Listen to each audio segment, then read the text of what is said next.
I still remember that night as if it happened yesterday. The dining room was filled with laughter, clinking glasses, and the smell of roasted chicken. Guests crowded around my son's table, admiring the spread his wife had put together. I had brought along a pie, the same one I had baked for decades on birthdays and holidays, a recipe passed down from my own mother. I set it gently on the counter, waiting for someone to notice, but no one did. Instead, I stood there quietly, watching as my daughter-in-law paraded dish after dish, soaking up the compliments.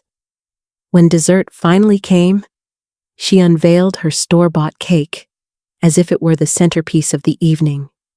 My pie sat untouched, forgotten, like I wasn't even part of the celebration. Then came the words that cut deeper than any knife. Someone joked that I must be tired these days, too old to keep up. My son laughed along, brushing me off with a comment that I should just relax, that I wasn't needed in the kitchen anymore. It wasn't just a laugh, it was a dismissal, a reminder that in his home, I was no longer the mother who had raised him, sacrificed for him, worked double shifts so he could have new shoes for school. In that moment, I was invisible, useful only when convenient, ignored when not. I stood there, smiling politely, my heart sinking. I thought about all the years I had poured myself into my family, believing that love and sacrifice would always be seen, always be remembered, and yet, as I listened to their voices carry on without me, I realized I had become a shadow in their world. The pie on the counter wasn't just dessert. It was a symbol of me pushed aside, unwanted, irrelevant. That sting of invisibility lingered long after the guests had gone. I lay awake that night, staring at the ceiling, asking myself when everything had shifted. When did I stop being his mother and start being a burden? But deep down, I knew this wasn't just about a dinner party. That night was only the surface of something much darker, something that had begun months earlier. What happened around that table was just the public face of a betrayal that had been growing behind closed doors for 6 long months. 6 months before that dinner party, the first seed was planted. My son had come to me with a suggestion that sounded so harmless, even thoughtful. He said it might be easier if his wife had access to my credit card, just for emergencies. He painted it as a way to help me so she could pick up groceries for me, or pay for a doctor's appointment if I couldn't make it out. It sounded reasonable at the time, and I wanted to believe it was coming from a place of care. After all, what harm could there be in trusting my own family? At first, the charges were small: a few school supplies for my grandson, a prescription pickup from the pharmacy. I saw those little amounts appear on my statement and told myself this was exactly what we had agreed on. I even felt a little comforted, thinking they were watching out for me. But slowly, those numbers began to grow. A dinner out here, a shopping trip there.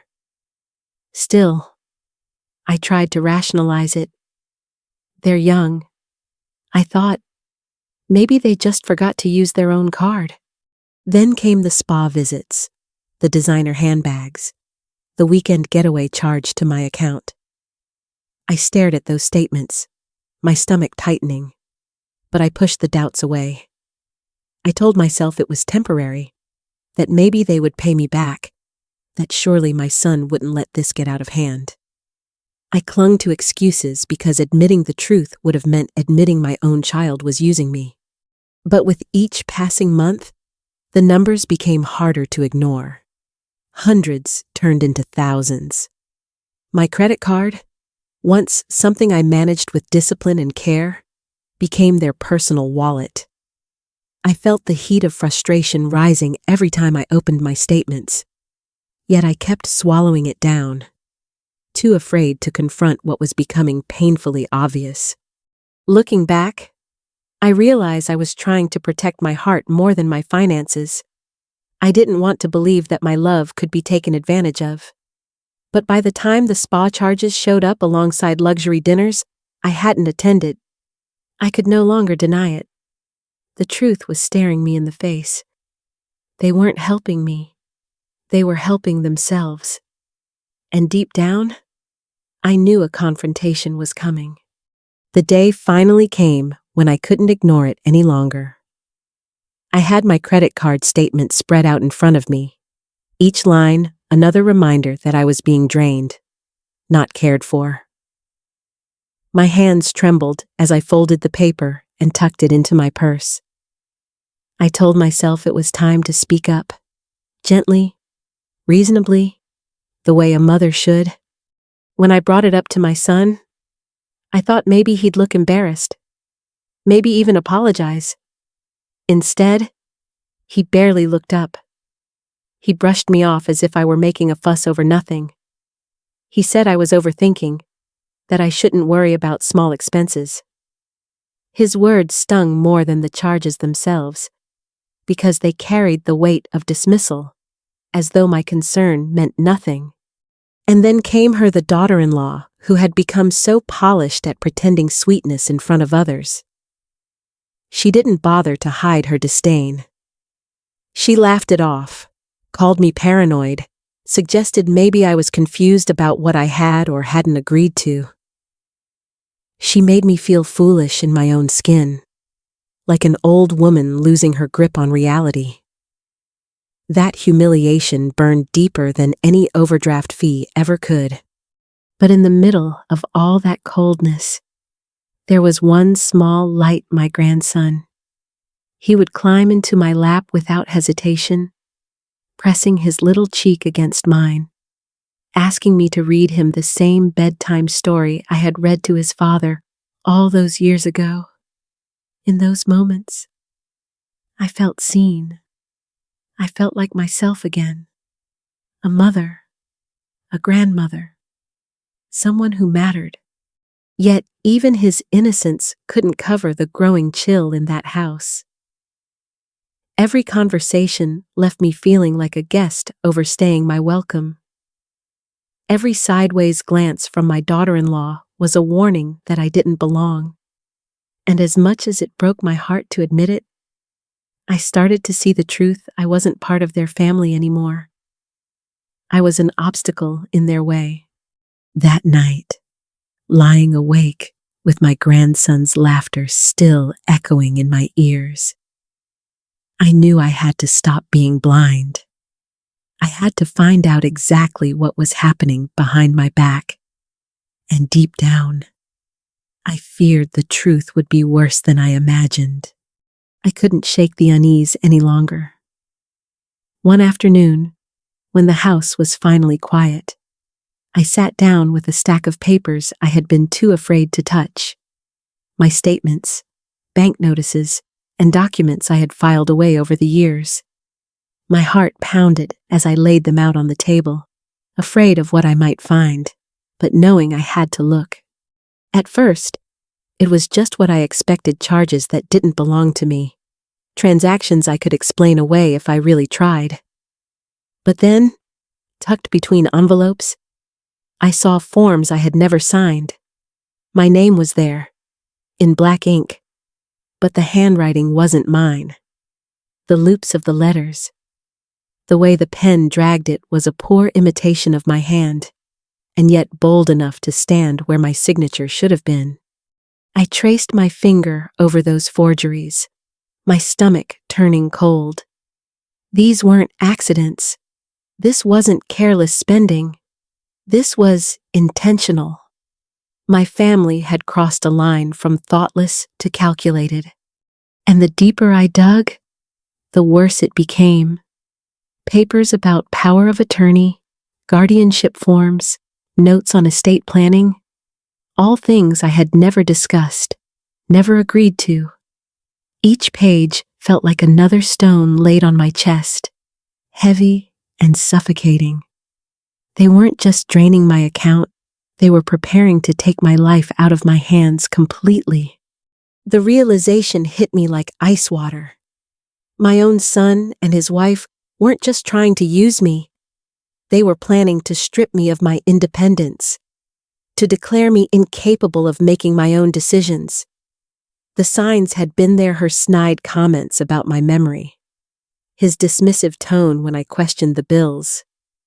They had been rehearsing a narrative, painting me as fragile, forgetful, ready to be managed.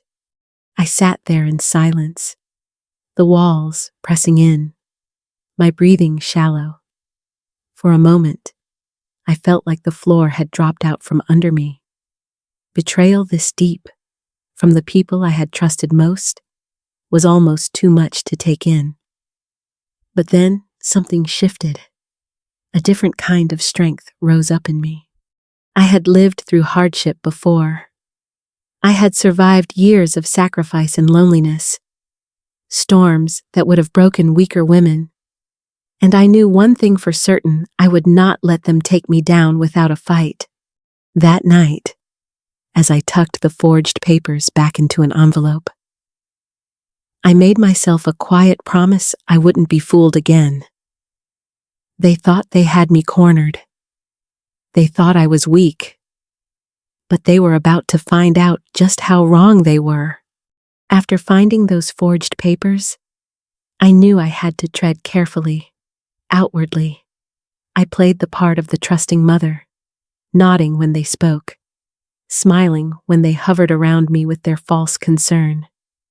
But inside, I was cataloging everything, every slip of the tongue, every suspicious glance, every little clue they left behind. It didn't take long before the pressure began. They started treating me like a child in my own home.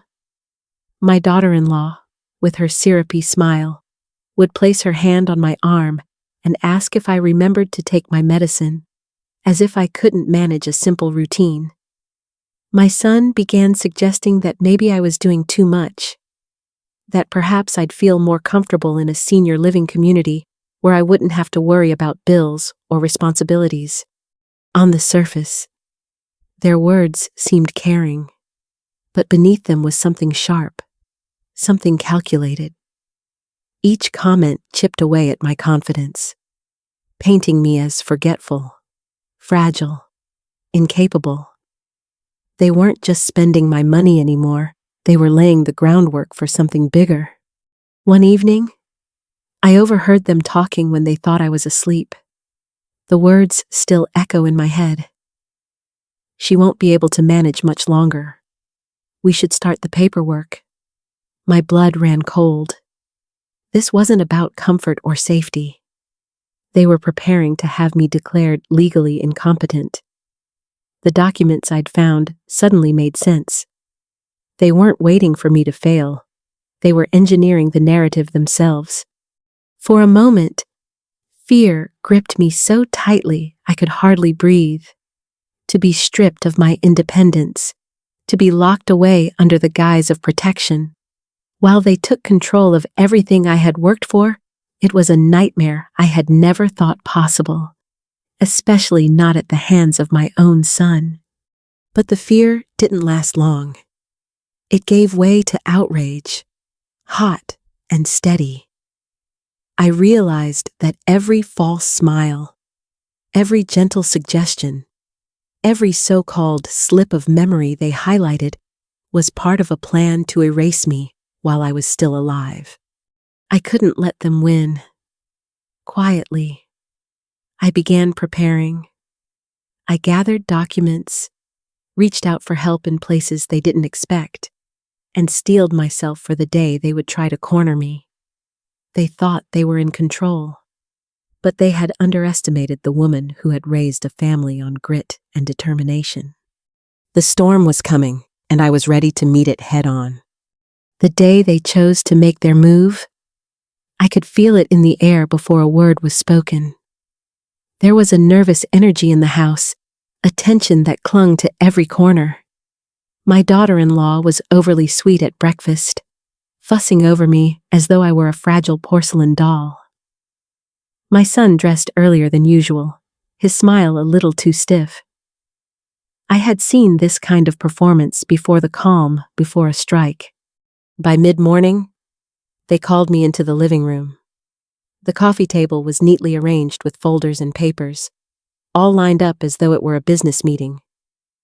My son cleared his throat, putting on his practiced voice, and slid the documents toward me. He said things about my well-being, about how important it was to protect me, about how I shouldn't have to worry anymore. His words were laced with the poison of control, disguised as care.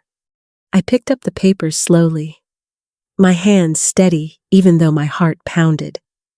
I had already guessed what I'd find, and I was write legal forms granting them power of attorney, documents that would hand them control of everything I owned. They spoke to me as if I were already gone, as if my life and choices were nothing more than an inconvenience to be tidied up. But what they didn't know was that I had prepared for this moment.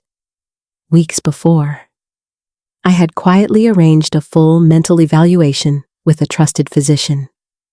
I had spoken with a lawyer who specialized in elder protection. I had put every safeguard in place while they believed I was asleep to the world. So I smiled faintly, as though considering their offer, and asked if they were sure these papers were legitimate. The look on my daughter-in-law's face faltered just for a second, and that's when the knock at the door came. 2 police officers stepped into the room, followed closely by my lawyer. My son's face drained of color. My daughter-in-law stammered, trying to collect herself, but it was too late. The officers spread the forged documents across the table. My lawyer calmly explained that not only had I passed my competency evaluation with flying colors, but these papers bore clear signs of fraud. The room erupted into chaos. My son tried to explain, his voice cracking under the weight of panic. My daughter-in-law broke down, tears spilling as she sputtered excuses, but the facade had crumbled, and their scheme lay exposed for everyone to see. As they were questioned, their carefully spun lies unraveled thread by thread. I sat quietly in my chair, no longer the invisible mother they thought they could manipulate. I wasn't weak. I wasn't confused. I was stronger than they had ever imagined. Watching them struggle as the truth came crashing down, I felt a deep, steady satisfaction, not gloating, but relief.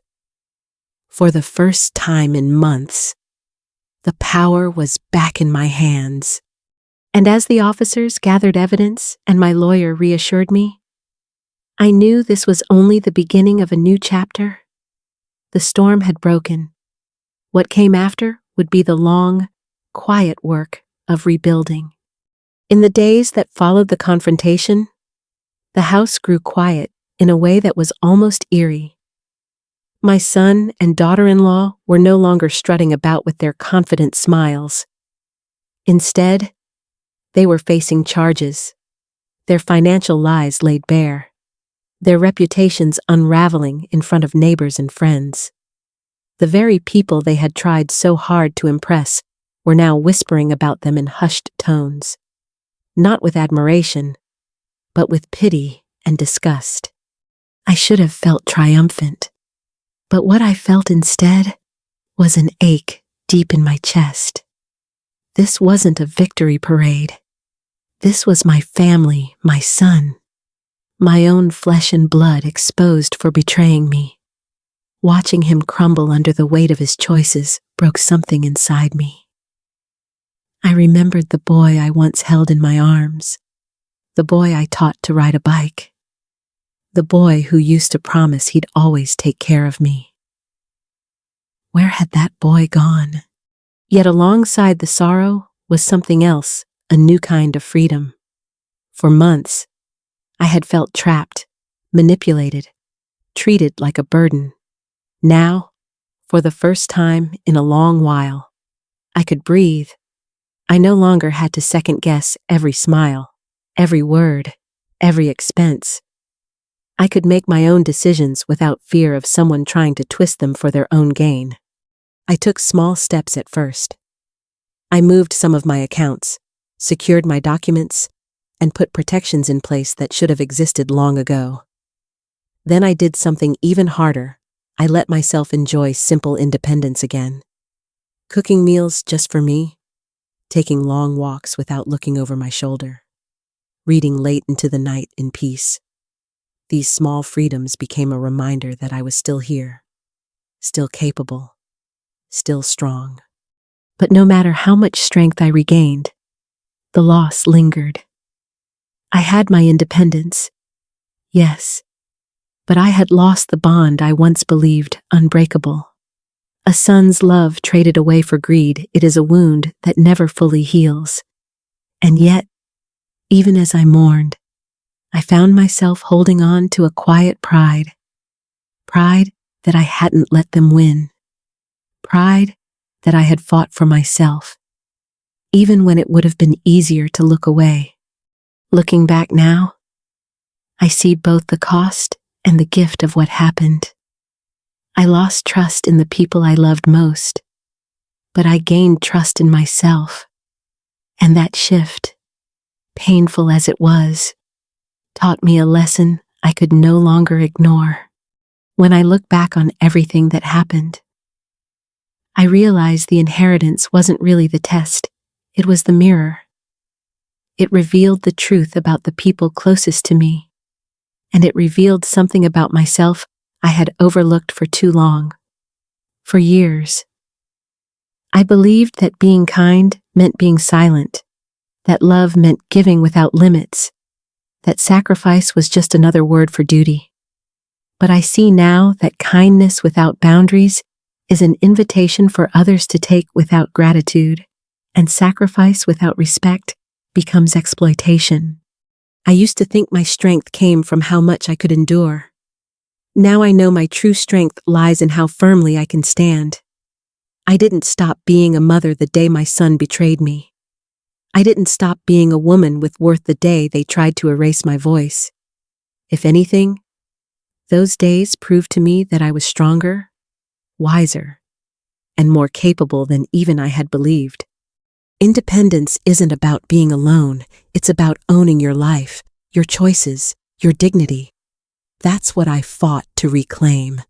And though I mourn what I lost, I will never again apologize for protecting myself. Because the truth is, real love doesn't demand silence, and true family doesn't require you to give up your freedom.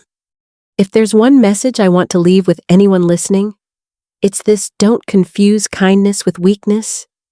You can care for others and still protect your boundaries. You can love deeply and still demand respect. And if someone in your life treats you as if your worth is measured only by what you can give them, then it's not love, it's control. This experience taught me that money doesn't change people. It reveals who they already are. And while that revelation broke my heart, it also freed me. Freed me to build a life where my voice is heard, my dignity is intact, and my worth is not up for debate. So, if you've ever felt invisible in your own family, if you've ever been dismissed, overlooked, or betrayed, know this: you are not alone, and your story matters. Share it. Speak it. Let others learn from your pain, your courage, your survival, because every time we speak, we remind the world that kindness has power, and boundaries are worth defending. Thank you for listening. If my story touched you, I hope you'll share your own in the comments. Your voice, just like mine, deserves to be heard.